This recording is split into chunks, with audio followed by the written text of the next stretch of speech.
Oh, I The lost station you. where our veterans' voices are heard. MBR Talk. Hey, thanks for supporting our channel by watching and listening. Find us on the web at mbradio.us.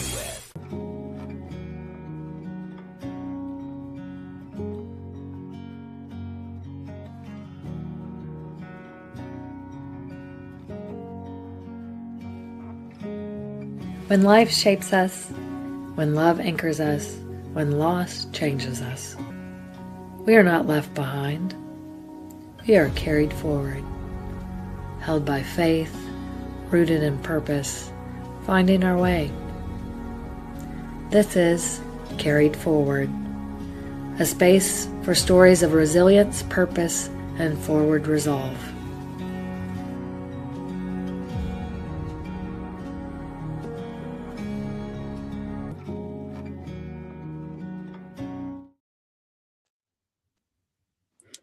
Hi, welcome to Carried Forward. Today we're having a guest. Her name's Michelle Jordan.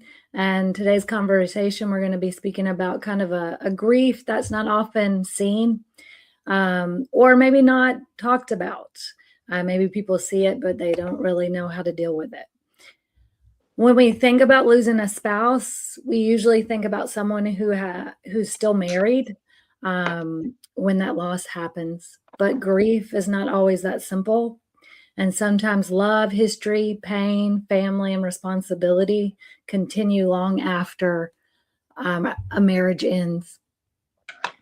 And with death comes the grief that's still real, married or not married. And even if those people are no longer in our lives or not in the same area of our lives, it's still grief and it's still real. As I mentioned, Michelle Jordan is here as my guest today, and she's going to bring her perspective on exactly what I just spoke of, that many people need to hear. And I think her story is important.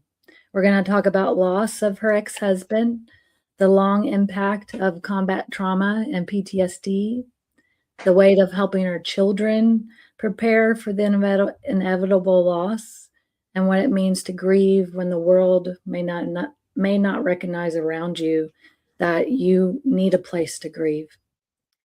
This is a conversation about disenfranchised grief, about complicated love, and about the place they may need to be, a place that may be very lonely, but needs to be felt, and people need to hold space for that. So let's get into it. Thank you, Michelle, for being here. Yeah, of course. So can you tell us a little bit about your marriage, your family, and what was happening before your divorce? Yeah, so I met my ex-husband in the military. We were both Army, young kids. I mean, I think I was an E3 when I met him. He was an E4. We just had a whole head full of dreams and things we were going to go and do. And we ended up getting married. We had our three. My oldest, who is now 28, should be 29 this year, and Brianna, and then my middle one, Jalen, who's just turned 26, and the baby, Kyra, who is turning 24. So two of them were born on the base we met at in California, and one in Louisiana where we went after. So, like a lot of relationships, it started off, especially military relationships, what I've noticed, everything started off pretty uncomplicated. It just, things were what they were. We did our things. I mean, we were both in the field off and on, and we were stationed at NTC, which is the National Training Center for the Army. So desert training. So we were on cycles where one week he'd be in the field, and maybe another week I'd be in the field, or what have you. So, things were good for a while. The military community is tricky, as you know, when it comes to wholesome and marriages. And there's a lot of trapdoors, I like to call them, in the military environment. Just you've got people coming from all over the world coming together from different backgrounds. And we started to realize, after I think my second, that we started to have arguments, and he was struggling a little bit because he'd become, an E5. And so now he had the weight of being responsible for other people under him. And he began drinking. I would say at first it was probably it seemed a little more social. But then it became kind of like often social, Mm. and at first it was fun. I mean, he seemed to handle it fine. It was just his way to unwind, and, he was in a good mood when that was happening, and, nothing, the kids were safe. Everything was fine. It wasn't anything bad, like, but I just noticed, and as we got to go into, getting to a place where 9/11 happened. We were both in California at the time when that happened. So both of us were doing, duty immediately. I think a lot of bases, that was the case. At the time I was dealing with an injury, the injury that I ended up getting out of the military with. So I was going through a medical board, and his unit ended up deploying. He didn't deploy right away. And that created some, I would say, the probably domino effect. That's the first domino I think that fell, was him feeling that, obligation to his soldiers, and the fact that he didn't go. And then we PCS'd. I went to Fort Polk. There was no tanks there. So the closest place he could go, he's a tanker, was Fort Knox. And so I had the two older ones with me. The youngest wasn't born yet. And he went there, and that created some additional challenges. Then we started understanding that there was a lot going on, that it's tough, right? I don't want to disparage his memory for the kids, but So you were living in two different bases. Right. Okay. So, infidelity. And you had the kids, and he was just on his own. Okay. Yeah. And so not having that family support, I mean, I would say it, and this is where it gets tricky, right? A lot of people would be like, well, no, he just made those bad decisions. But I knew him, and I knew that a lot of what was happening was because he was just struggling. He was really struggling, and he didn't know how to deal with it. And so, and being away from his family, I mean, he loved his kids to death. So that was never an issue. So anyways, we ended up getting a compassionate reassignment where he was able to come to Louisiana.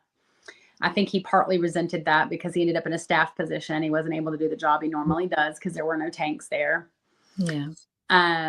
Then shortly after that, we actually got married there. So we weren't married up until that point. We were both on the same base. And that was part of why when we moved, he was in one base, I was in another, because we weren't married. Yeah. That's unusual for military couples. Usually you do get married so you can have all those benefits and move with each other if possible. Yeah. And that was the plan. It's just, we were going to get married. Then we had our second little one, and I had some complications there. So that kind of put it off, and then we got orders. And so it was just really wasn't the plan we had in mind, but it did happen that way. And so we got married. He came and visited in Louisiana. We got married, and then filed for compassionate reassignment for him to come down there. And I noticed things started to just get worse, partly because I think, like I said, I think he just was not happy not doing the job that he really wanted to do, and with the soldiers that he really wanted to be with. And he got orders to Germany, and I had gotten out. My medical board completed while we were in Louisiana. So I got out of the military, and I think that was in April. It was April of 2002. And then he got his orders. And so he left in January of 2003. We were going to go together to Germany, but my middle one didn't, his passport was not, for whatever reason, his passport was the one that was delayed. It was kind of odd because we had a newborn baby that I would think that would be the one that got delayed. But so he went to Germany alone for a few months and left. We were back in the States, and just that created a lot of tension, stress. He's obviously over in Germany on his own, in the military environment, especially in the Army anyways. Military environment's tough, but overseas duty stations are really tough for families. They had a saying, when you go to Germany, you either come back pregnant, divorced, or with a cuckoo clock. So they always warned you, go get a cuckoo clock when you first get there. Yeah. You know, Yeah. so shortly after we got to Germany, though, his unit was notified they were going to deploy. And so then he began doing training exercises. I mean, he was gone a lot. And I noticed when he was home, the drinking got worse. The stress got worse. I mean, now he's 6. He's got an entire group of young men that he's going to be responsible for. And that really was weighing on him a lot.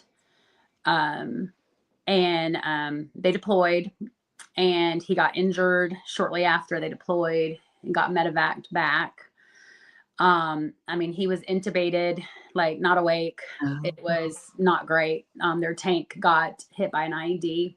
Oh gosh. Okay. And the driver died instantly, and he, being the tank commander, was next to the driver. So, I mean, he ended up in flames, and they got stuck. There's the type of tank they were in, it had a hatch to go out, or the one in the back. I can't remember the name of the tank, but so they were trying to get out, and then, you know, finally they got out, and he got medevaced back to Germany. And I would say that was probably the most stressful thing I think I've ever been through at that point. Yeah. I was 'Cause working. you were still in the States. No, I was in Germany, but I was Okay, working at the Army Community Service Center that day. And that day they, you know, and I'd been there enough to know, like, if the chaplains come in or they come knocking on your door, like, and your husband's deployed, it's not good. Yeah. So when I got a phone call on my lunch break, I happened to be at the exchange a little bit away from where I worked. His first sergeant called me and was like, asked if I was at work. And I said, no, why? Like, it was kind of odd, but I think in my heart, I already knew, like, my heart sank. Like, I knew this isn't good. He's like, okay, well, when you get back, I'll meet you over there. And I'm like, okay. You know, and so of course I just put everything I had in my buggy. I just like left the buggy and went over there, because I'm like, I got to figure out what's going on. And working in Army Community Service, we had seen enough people coming through getting services to help support them when things like that happen, that I just knew something in me told me. And that's what it was. When I got there, my boss and the first sergeant and a chaplain were all standing like right there at the door. And so, I'll be honest, the first couple of weeks after they told me that, I mean, even in the hospital, it was really a blur. So much so that months later, I got a call from CID, which is the military. For those that don't know, it's military investigations. My mom's in Germany. She'd come over to help me. And I get a call in the middle of the store that they were looking for me, because apparently during that, going to the hospital and being there with him and everything, I paid for gas, but didn't pay for gas at the gas station next to the hospital. Like, I got gas and didn't pay for it. I just left. You know, you're just like in this trance, you know, and it's like, I'm going through the motions but I'm not really here, you know, and at that time, things were really rough already with our relationship, just with the struggle he had dealing with getting ready to go. You know, it was a unique situation to be in a hospital room in ICU, where half of my brain, you know, I'm crying, I'm trying to help keep him alive, I'm thinking about our future, and then the other half of my brain is quite literally like, if I don't bump his shoulder when his little alarm goes off that he's not breathing, then it's not murder, right? Like, literally, these are the brain things going through my brain. And internal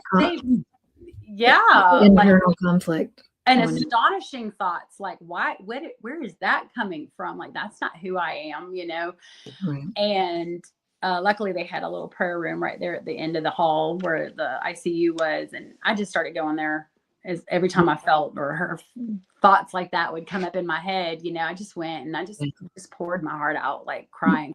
Michelle, talk to us a little bit more about that. Like, what, because I'm hearing your story, but why were you having that conflict? It was just because of you guys were growing apart. you were seeing a struggle. Tell No, us a little bit about that. the struggle he was having was creating a lot of conflict. We were arguing a lot more. Okay. I was settling a lot, I would say, because I really tried hard not to argue in front of our kids. Okay. Wasn't always perfect, right? But it was something I didn't want to be part of their story. And so a lot of times I had to just swallow what I'm feeling and what I'm thinking. And it's, how do I keep the peace? And how do I, at the time I thought it was just keeping peace and walking on eggshells to make sure like he's comfortable, so there's no issue. And what I learned later, like that, I mean, it's similar to being in an abusive relationship. It's, you're trying not to trigger somebody, right? Because you had seen some major changes and you were seeing major, well, I'm going to use the word trauma, but were you there yet? Were you thinking, wow, something is really going on with Oh him? yeah. Okay. Oh yeah. We were there.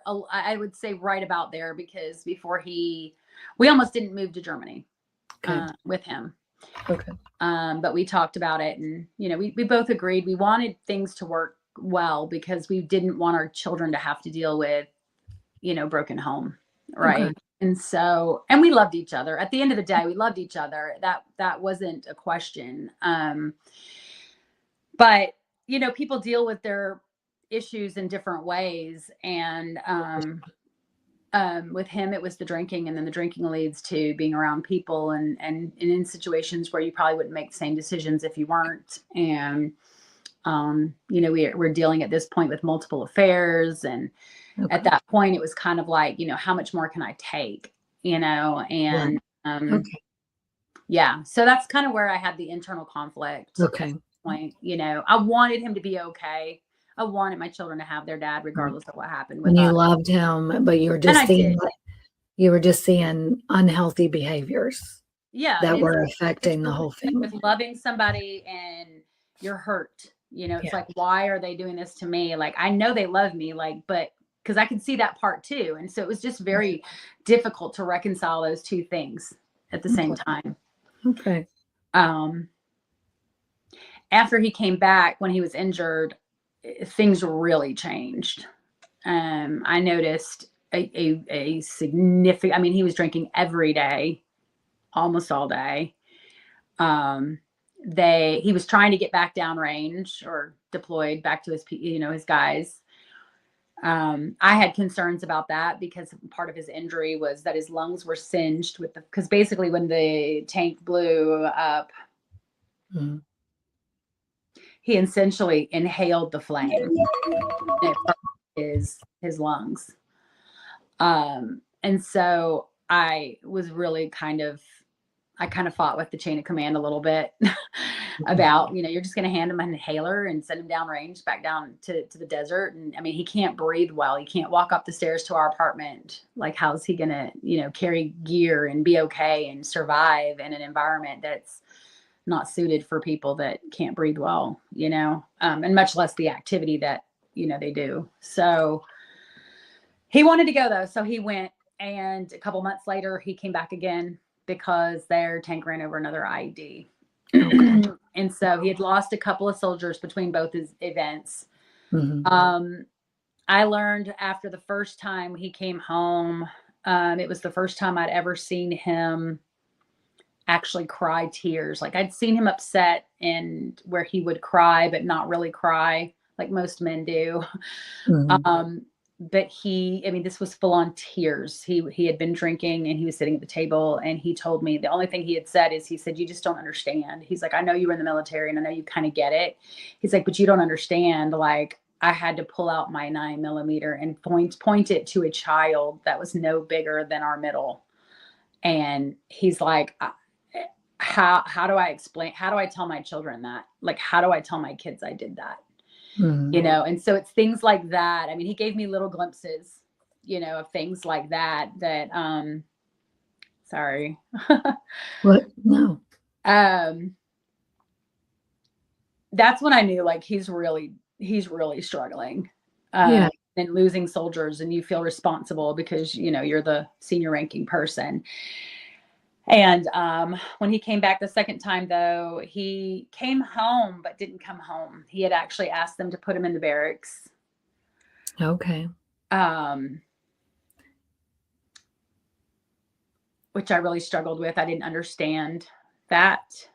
How was he going to get the help he needed? And the point was he didn't want to, and he knew I was going to be a proponent of that. So this was a surprise to you that he didn't want to come home? That he was in the, well, he got back to our base the day before he actually showed up at our door, and I had no idea he was even there. Wow. Okay. He didn't tell me. He said it was going to be a surprise, but I think it was more so he could get settled in the barracks without an argument. And so he did come home. He stayed the night that night. We talked a little bit. He got to see the kids when they woke up, because he came in the middle of the night, which was also odd. He came in the middle of the night, already drunk, So it was like, I knew something was going on. So long story short, I mean, I have to back up. So when he came home the first time, I had told him, I said, okay, fine. Well, you know what, at this point, like, I'll just take all my, like, the kids and my stuff, and like, we'll go back to my parents. Like, we'll go home. And if we're going to work this out, like, then we'll have to get counseling. Like, something's going to have to change. Like, this can't continue in this dynamic. And he asked me to stay. And he said, just finish your contract at ACS, because it was contract work. I'm going back downrange anyways. Like, just let Brianna finish school. And so we did that, and I agreed to stay. But then the second time, he came home, and we ended up going home on vacation to see the families during Christmas, because he got home right before the holidays. Yeah. And essentially, he bought a ticket back to Germany for him, but not for the four of us. And so his way of just going back. And so I was at his parents' house when I realized that was what was happening. Yeah. And essentially I stayed with them until I got her, because it was right around the holidays. I stayed a couple extra weeks after he left with his parents, which was a little uncomfortable. I mean, I loved them. Like, it wasn't about that. It was just situation. Right. But I had no choice, because we really didn't have any money at that time. And I had to wait. I was going to advance my tax return. I was going to file our tax return with the power of attorney, and we are going to move to my parents' house in Texas. And that's what we ended up doing. And it was a pretty ugly separation. There was a lot involved. There was a lot on both ends. It got to the point where I broke, and I was not the nicest person to him either. But it was more like, I wasn't trying to be vicious. It was me reacting out of the hurt. It was reactive, essentially. As we do, right? Yeah. And it was like, well, I'm not going to give you an inch then. And I'm not going to do this for you. And I'm not going to, whereas before I was pretty like pliable, right? Like, whatever, as long as kids are happy, I don't care. But at this point, I was kind of like, nope, you need to do what you need to do as a dad. And, just trying to be textbook. But the reason and I'm sure it came off, however it came off, combative, whatever. It was just me trying to put up boundaries for myself. Yeah.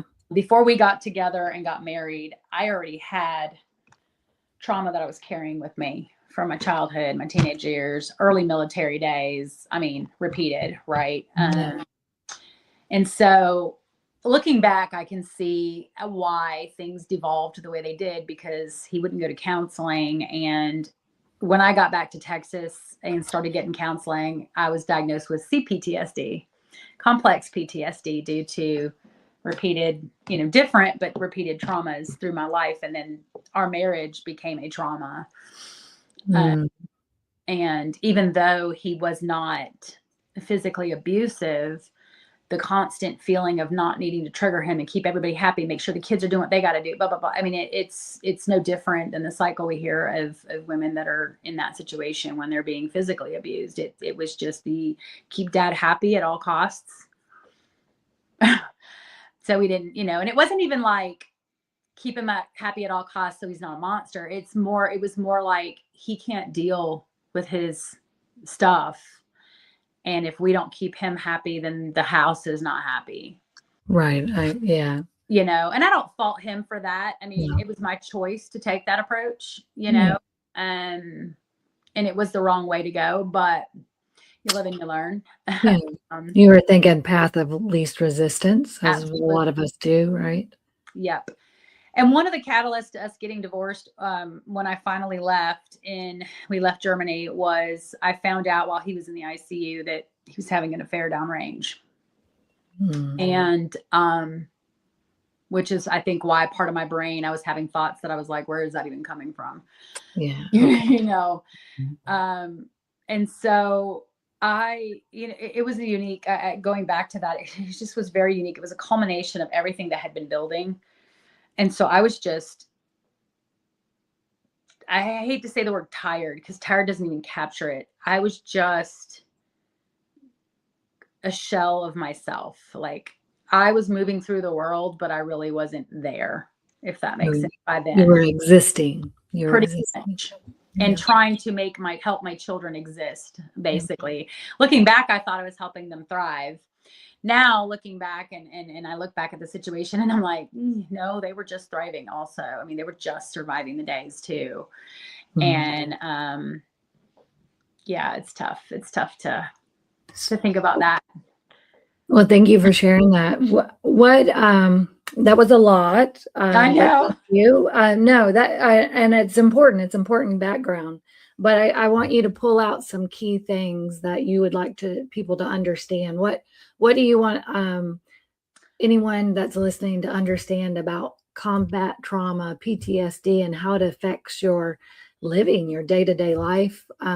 Those that sounded like you came to the table with your own trauma, and then your husband came to the table with trauma. Do you have just some key takeaways for what someone could look out for, or lessons learned or something? I think the biggest lesson learned is, and thing I tell people all the time, is that there's no shame in getting counseling. It doesn't mean you're in therapy. Maybe you are in therapy, but maybe it's just counseling. Maybe it's just somebody who's outside the situation that can talk to you and point out, y'all are not communicating because you see your point, you're trying to be heard, all the techniques you learn, right? Mm-hmm. And there's nothing wrong with that. And there's such a stigma around it. And I know that it's getting better, but I think also it's recognizing when, we should probably never have gotten married. I don't regret it. I love my babies and I wouldn't have them if I didn't. Yeah. But it's recognizing that, even before getting married, we should have probably done some type of marital counseling to see, like, is this right for us? I also think that where I struggled a lot and why I thought this would be a good conversation with you was, I thought being a veteran in the military would help me when he was struggling. And I went to the chain of command and I'm like, he is struggling. I'm telling him he needs this, that, and the other. Y'all need to make him go to counseling. He needs help. They didn't get involved. I mean, aside from letting him get a barracks room because marital problems. And I'm like, you put him in a situation where those people are all partying in the barracks. Like, that's not helping at all. And I was basically told, well, you're not in the military now. So if you want to, we can unsponsor and you guys can go home. Like, that was kind of their response. And I felt betrayed by that in a lot of ways, because I was a prior military, and it's like, would you be saying that if I was still wearing the uniform? I don't think so. Yeah. And, that kind of also feeds into, like, it took years, right? He got out of the military. We got divorced in 2005. He got out of the military in 2015. But over that time, his health got worse and worse and worse. And then he eventually passed away in 2021. And it was kind of unexpected how I felt. And I think part of it was me watching my children go through it. They were young. They needed help with all the things that happen when a parent dies, and they didn't know how to navigate it. So I was put into a position to help them navigate it with his family. It was very interesting place to be, I think, for the remainder of that year, because it was September when he passed. we weren't able to lay him to rest until October because they just had, I think it was Ida or some storm in New Orleans. Okay. And so there was a backup, and it created a ripple with my children. The stress and everything that was happening.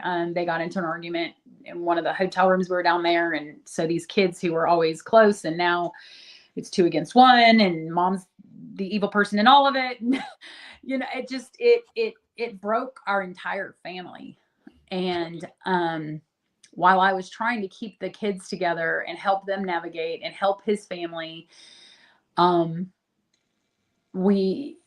figured out really quickly too, that while they still probably cared about me because I had their grandchildren, there were comments made that made me realize that the place I thought I had with their family, I didn't have. Yeah, I see. And so that was pretty painful to find out too, and to find out at that time. So I honestly thank my prior trauma because in that moment, I literally, everything got compartmentalized between, you know, that response you get when you've got trauma, but also, you know, military training, you're taught to kind of tuck things away, do the mission, and you can deal with it later. And that's kind of what I did for probably a good 5 to 6 months.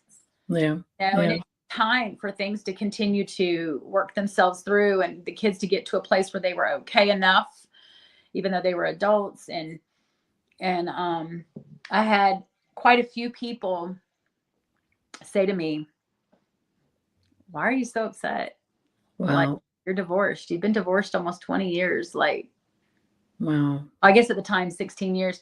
Like, why is that?" You know, and I'm like, it's the father of my children. We have a complicated past. I don't think if it weren't for him going to combat that we would have actually gotten divorced. Right. I think that had he gotten help, things would have been different. And it's hard. You think that was what was probably the hardest part of that in that reality of him passing, and like his family kind of treating you how you didn't expect, or your friends and family going, what is your problem? Why are you? Yeah, Is they're there? just kind of like, oh well, like, Yeah. you know, sad for the kids, but you know, and people even make jokes because there's jokes when you're divorced with somebody. It's they're the bad guy, you're the good guy, whatever. And I didn't see things that way. I didn't always like him. Hayden always liked me, but you know, we tried. And honestly, in the last couple of years of his life, we did a really good job of talking through a lot of stuff and working through a few things. And I got a couple of apologies I never thought I'd see. You know, when you're looking at the possibility of death, I think your perspective changes, and his did. I mean, he worked hard to reconnect with his kids and, you know, talk about some of the things that he wasn't proud of with them. And you know, and again, I don't want to paint him as a bad guy. He was not a bad guy at all. Right. He was struggling. And, so being in a good place with him when he passed, we were in a good place, but other people either didn't know or didn't understand that. And it wasn't until about a year later, I read something online on Facebook. Actually, I was doom scrolling. I was just having a moment where I didn't want to do anything but just scroll. And I saw a meme. It was just a little picture, and it said something about, and it was actually for somebody that had lost a pet, and they were just very grieved by that. And it said something about disenfranchised grief. And I was like, oh, I never heard that term before. You know, I have family that all have dogs. So I was curious, and I looked it up, and it just hit me like a ton of bricks. And it was the door that opened, that unraveled all of what I thought I had dealt with and put away. And I had to start over with the whole grief process. And there was anger. There was, you know, if you'd only gotten help, like, it didn't have to be like this. You didn't have to be alone when you died. You know, I could have, you know, I don't know, all the woulda, coulda, shouldas, you know. And when I look at what people go through with the regular grief, you know, steps, and I hate to say regular grief, but non-disenfranchised, things that people expect. The process really wasn't that much different for me. Right. It's Okay. just that other people didn't get it. And so it was hard to talk to people about it or feel like it was okay to feel what I felt. That was the part that was hard, because if he and I had been married, people would have put their arms around me. Right. And that wasn't the case. Mm-hmm. Even my oldest daughter had asked me at one point, and honestly, I thought I was doing this more for them, but in retrospect, I probably was my own way of dealing with things.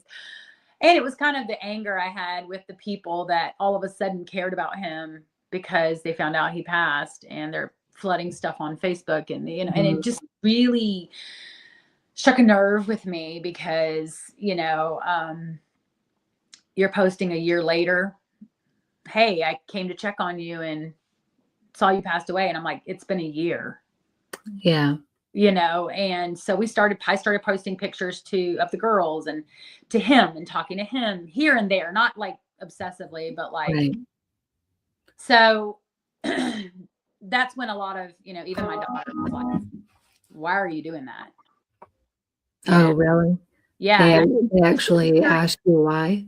She was curious. It wasn't, I don't think it was she was just kind of like, I think she was trying to figure out, was I just doing it for attention, or was I truly feeling something? And so I talked to her, and I was open with my oldest, and I was very honest with her about it. I said, I'm just processing things in my own way. I said, I told her I hate that people are, I don't want your dad to be forgotten. I said, regardless of what happened in our marriage too, that's the other thing a lot of people don't understand, is I separate who he was as a soldier and who he was as a man and a husband and and it might be weird for a lot of people, but for me, no matter how I felt about him with us being married, he ultimately, even though it didn't happen right away, because of his injuries that he sustained in combat, gave his life. His kids lost their dad because of his service. He deserves to be honored. He deserves to be remembered. I do the Wounded Warrior Project 5K every year because of him. And I did it even before he passed. I started, I think, in 2018, and people don't get it. And I'm like, you don't have to get it. Now I'm like, you don't have to get it. Back then, I was going to say, people don't have to get it. And that's why I want you to be on here today, because it's important to know that you can feel lonely, and people cannot understand, but it's important that you have the space and you feel okay to share. And that was good of you to like post, and then your daughter to ask questions, and then you not get offended, but just explain to her why. That's very mature of both of you, because like, she didn't just be like, Mom, why are you doing that? That's stupid. She was like, why, Mom, are you doing that? And you were able to explain. Did that give you some relief? And like, it did a little bit. And it also helped me understand that it was actually making it harder for her. Okay. Because, they're still connected on Facebook. So anytime I would post something to him, it would pop up for her. And it was, so she, and she said, Mom, honestly, with all the people that have gone wayside because of, she kind of saw a lot of people for who they really were when this happened. Mm-hmm. She didn't want me posting pictures of them or the kid, them on his page.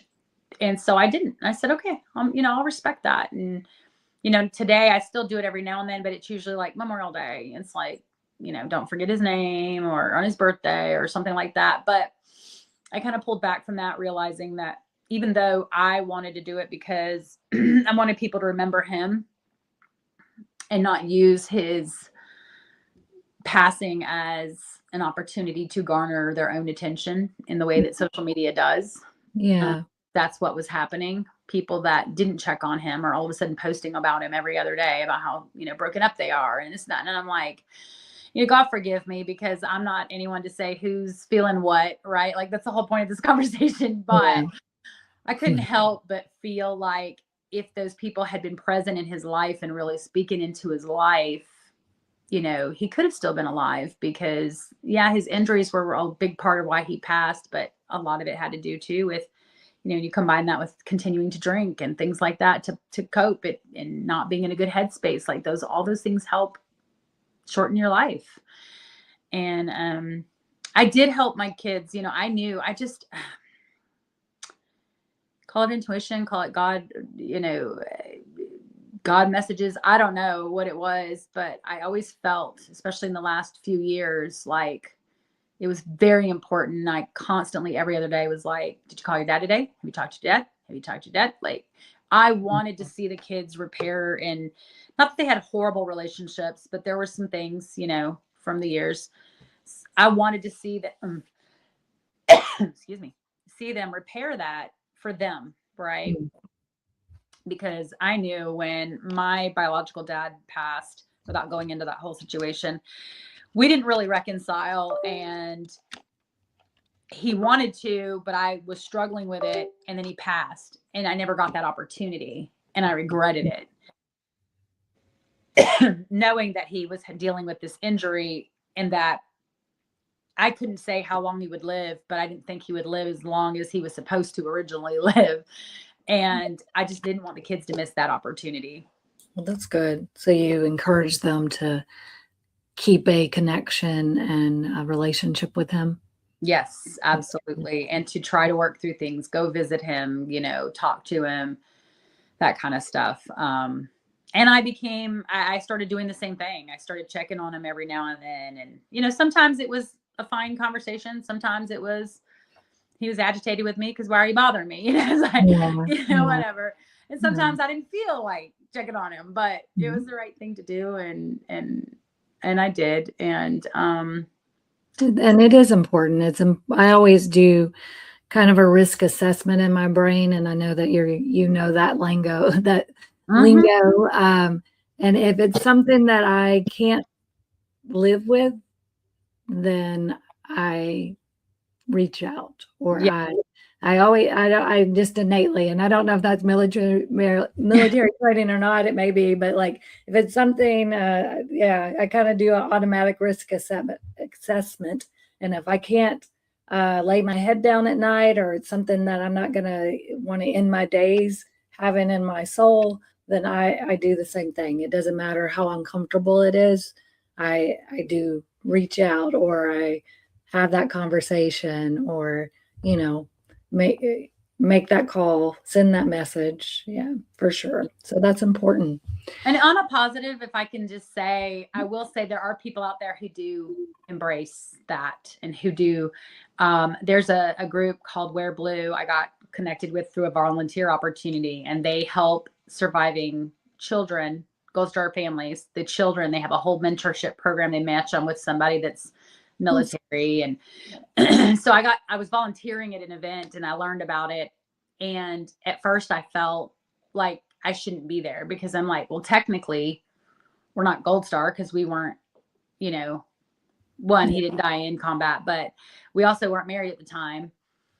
And I was telling one of the ladies that owns that nonprofit, or runs that nonprofit, and about our story. And she said, well, you may not be a Gold Star, but you're definitely surviving family. She goes, you may not be a surviving spouse. His kids are definitely surviving kids, and you're part of that family unit, whether you're married or not, Right. And she just said, I encourage you to keep coming, keep supporting these kids, because it's therapeutic, but also just being around the other families, and hearing their stories and listening to some of the things they've had to navigate. And I started to really recognize then that the journey wasn't different. Not many people recognize that the journey's the same. I would dare to say it's even more complicated, because, you're fighting about it in your brain and your heart. It's like, why? Yeah. No, I was going to say that there's an added layer of complication to it, because you're not directly married, and you're having to navigate that. And you're having to help the kids make decisions that legally I don't really have a right to make. I can only give them guidance, and they're the ones that are the next of kin. And it got very complicated. It was, I tell the kids all the time when we talk about, and they're at a place now where we can talk about dad, and it's fine, and they share memories and they laugh about stuff. And I love that they are there now. But we kind of joke sometimes. We're like, Mom, you should have just married dad again before. before he passed away. Before And I'm the- like, why? What are you talking about? Because he had stayed with us for a few weeks, and Mm-hmm. we had to have a conversation with the girls and their brother that, Dad's staying with us for a few weeks to spend time with y'all. It was right around when COVID started. But I was like, he's on his way to go to El Paso. Like, this is not, I don't want y'all to get the wrong idea here. Yeah. Well, that's good. That's good that you kept the lines clear there. Yeah, for sure. But they said it, and I even thought it too. And I had never said it out loud, but they recently said it, and I was like, it's interesting because I thought the same thing. I was like, man. Well, that's good to hear that you reconciled and like got over some of your conflict.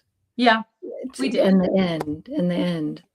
So that, I think that's probably very important. It's probably helped you be able to move forward after his passing to help your kids and even be in those uncomfortable situations in a little bit better headspace, probably. Yeah. So, I mean, I would say at the end of the day, I just hope anybody else going through that, whether it is an ex-spouse or it's a best friend or a pet, or, I mean, all of these things, I mean, you're emotionally attached and you're with somebody or some pet or something for extended periods of times, and you're connected, and it's, when that's ripped away, it's painful. Okay. And, Good. I was wanting to hear what you had to say to someone else that would be in that situation. Yeah, I think just feel okay to feel how you feel. Like, how you feel is how you feel. And we all feel differently. We all grieve differently. We all handle stress and trauma and all those things differently. I would my only caution would be to make sure you're surrounded by, people that are speaking light and truth into you, and not doubt and making you feel isolated or lonely or wrong for that, whether that's counseling or circle of people that you have to support you. There's groups. I got involved with TAPS, which was technically for people that, and again, I talked to them. I told them, I said, look, we weren't married, and they said, didn't matter. Right. They are welcoming to not, ex-spouses or fiancés. I've been to a couple of their groups where the fiancés were there, which is often shows up very different too, because they're not actually married, which you would think. But I've spoken to fiancés, and they have very similar stories to what you're saying in regards to their disenfranchised grief, because people don't treat them like you weren't actually married. Well, yeah, they were on their way to being married, and you were married, right. And then, Now, so let's flip that. What would you say to churches, communities, the friends, and that are trying to support somebody, support someone that is, I'm laughing because my alarm was going off, but that's it. Support somebody that is dealing with this disenfranchised grief. Like, they're not, maybe they're a fiance, maybe they're ex-wife, maybe any, like, not connected to that person. What would you say to people trying to support them? Grief is grief. At the end of the day, grief is grief. We all grieve the same. We all go through the same emotions, and they always say it's not always going to be in the same order. And, even today, it's 4.5, it'll be 5 years in September since he passed. And even, just a couple months ago, I was listening to a song and completely broke down because it triggered a memory from when we were married in our early days, when it was a good time. Yeah. And that's going to happen just like it would happen if we were married, or if, it was something that's recognized. So I think the best thing that, churches and supporting, groups can do, whether it's friends, what I just think you have to recognize that grief is grief, and you don't have to agree if somebody's grief is right or wrong. If they're hurting and you care about them, that's what should matter. Yeah. That's beautiful and true. Because just because you may not see why they have grief doesn't mean that they don't. And what I've learned more recently is a person's emotions and feelings and what they're going through is their perspective, and you got to support them, and either support them through that or like, well, definitely through it, but not invalidate their emotions and feelings. Absolutely. I think it's essential. No, And I hope that if anything comes out of this, that's what people hear today, is that it doesn't matter where you were to that person. Grief is grief, because sometimes, like, my sisters grieve my husband, and some people might feel like, well, you were just their sister, his sister-in-law. What's the big deal? So, and they need support in that too. And and it's not going to be necessarily the primary griever that's going to support them, but other people need to. yeah. But thank you so much, Michelle, for sharing your story, and just being open and honest with us. I would ask one last question. As you look back now and you've done some healing, and we're always on a healing journey, what would you hope to leave with anyone else that's been in your same or similar circumstances, or anyone just feeling lonely because they don't feel like they have the not privilege, but they don't have the relationship that people acknowledge, the acknowledgeable grief relationship? What would you say to them today? I would say if their circle of people around them are not embracing them, that it's most likely that they just don't understand, and they just need to find somebody or some people that do. Like I said, you can Google it. There's grief groups all over the place, all kinds of different situations. And what was the name of that one? Blue Star? Wear Blue. It's WEAR Blue. Okay. That one is a really good one. I love them. They, like I said, they mentor the children. They match them with an active duty member. So they get that mentorship from someone who's in the service, like their parent was. Okay. And they do it around a 5K. So there's like a cohort where they're training and and the kids end up carrying a flag during a 5K at the end of the semester, if you will. It's a great, you can Google it. It's a great program. I love it. Support it. Is it nationwide? I believe so. Yes. Mm-hmm. Okay. Yeah. I love me a 5K. So they do them all over the place. Yeah, especially if it's supporting something. Usually the 5K, at least in San Antonio, falls around Memorial Day. So we'll have one coming up, and they do like a run every month leading up to it. So definitely look that up on their website. And then there was TAPS as well. If you're military, if you're not military and you're hearing this, there are plenty of other programs as well. I've reached out to civilian, non-military organizations. I've met a couple of people that way as well that were actually in similar situations to mine. So it was really helpful to get that insight as well. So just don't isolate yourself. Okay. That's what I was going to say. What I'm hearing from you is to find community, allow your grief, talk, have conversations, and and just honor yourself and your loved one, no matter what that looks like in a healthy way. So. Absolutely. 100%. And it's okay to cry. Yes, it is. It is. I'm one of those. Like, I'm not gonna cry, but I've finally learned to, like, sometimes those tears flow and it's so refreshing to your own, even just your physically in your body. 100%. There's some scientific knowledge in regards to tears and what they carry. So having those tears, it's important. And it shows up in the DNA of grief tears plus joy tears. They all have a different makeup. So it's important. It's important to cry and let it out, and find community, right? Yes, definitely find community.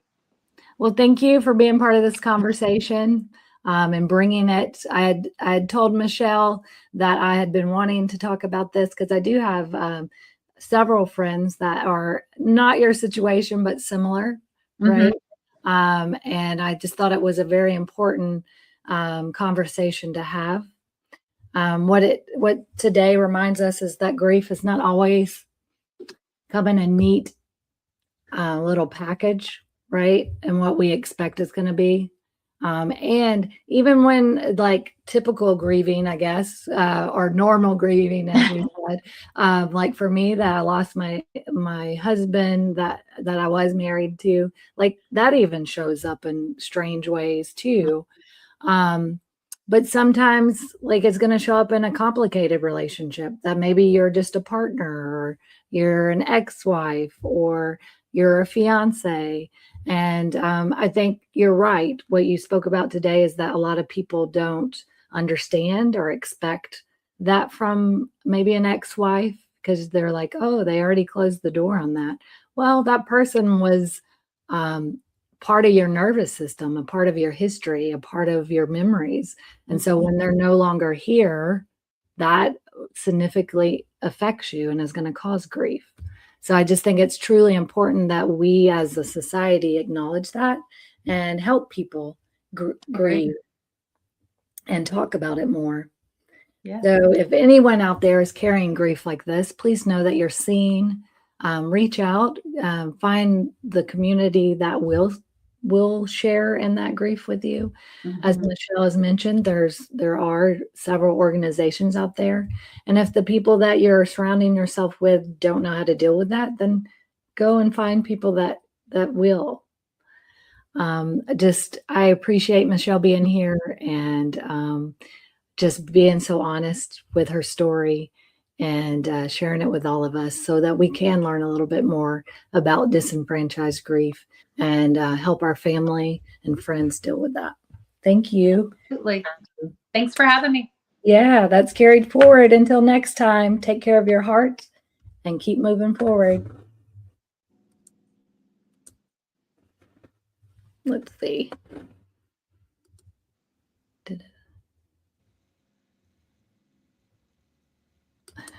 I'm clicking the. Thanks for watching and listening to Military Broadcast Radio on Roku TV. If you missed today's episode, the podcast will be available on and all major platforms shortly after we go off the air. We're here for you, not for us, giving veterans a voice. This is Military Broadcast Radio.